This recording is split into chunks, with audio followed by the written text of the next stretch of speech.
La ville s'appelait Cartena. Voilà, je ne voulais pas entrer dans ce détail. Parce que du moment qu'on est dans la cité médiévale, on reste dans le médiéval. Pour présenter Cartena, il faudra aller de l'autre côté. Mais Cartena, alors il y a des historiens qui vous disent que c'est composé de deux noms, disons, deux toponymes. Un toponyme phénicien, c'est-à-dire carte, s'il vous plaît. carte Adacht, Carthage, carte, et Téna, qui a donné le mot Ténès. Donc on dit que carte c'est phénicien et Téna c'est libyque. Et donc ce que l'on sait, c'est que grâce aux inscriptions latines qu'on a trouvées ici, des inscriptions de militaires, on sait qu'à l'époque, Cartena a été donc un port phénicien, c'est-à-dire que depuis Carthage, il y avait des comptoirs et celui-là était un des comptoirs.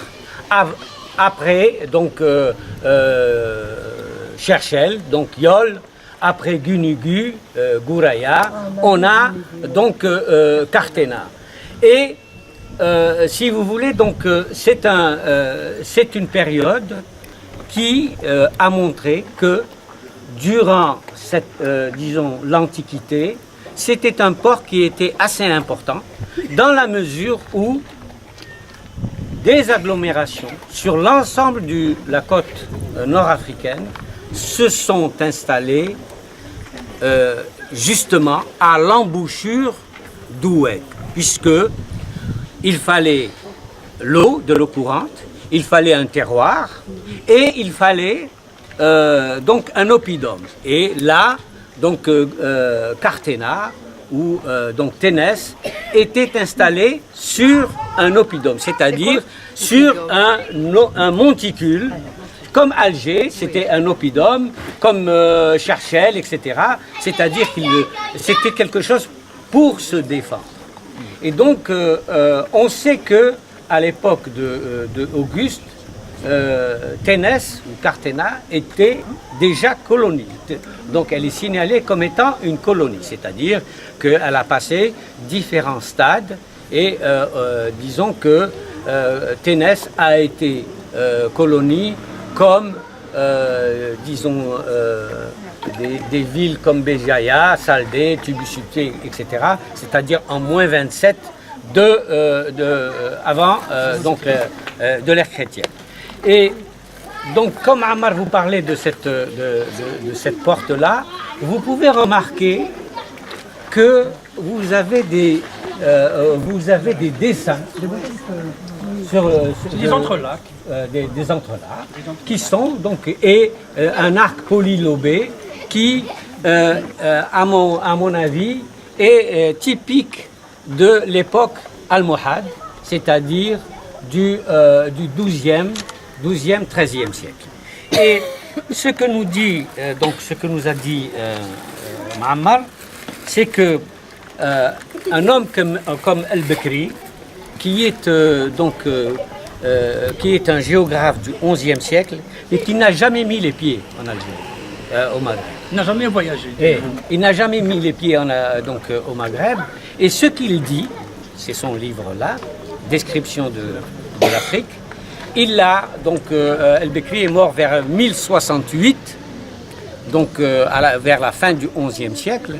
Et on dit que El-Bekri aurait copié un géographe qui s'appelle Ibrahim al-Warraq, donc disons l'archiviste.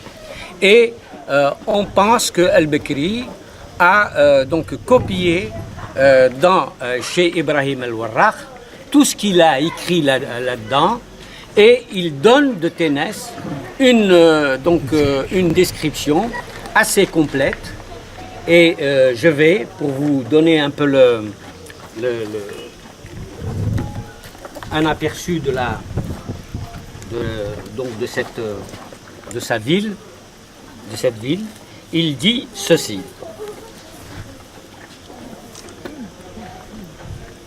Alors,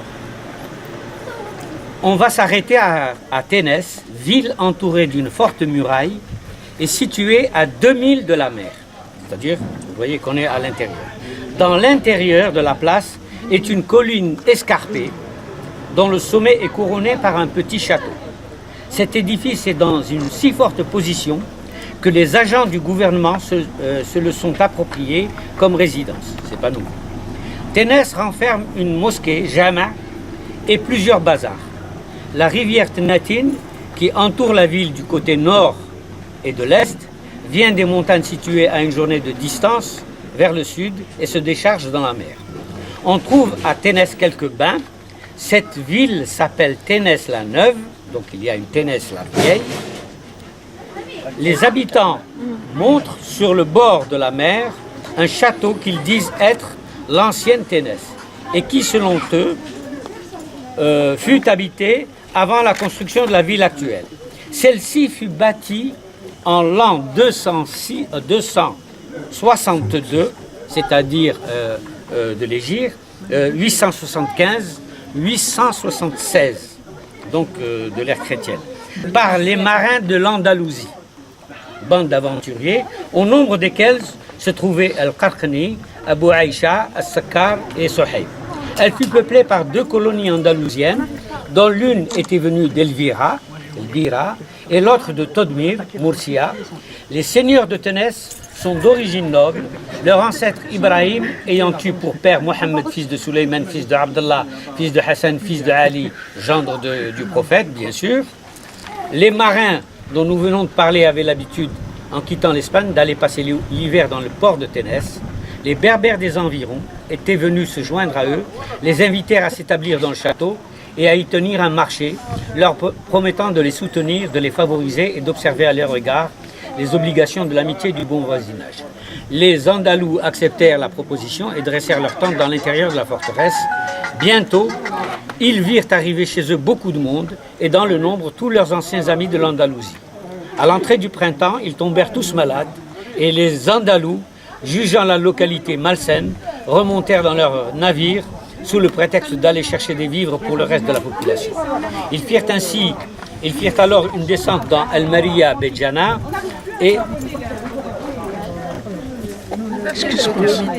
On peut juste changer de place, se mettre de l'autre côté et... Allez, on y va.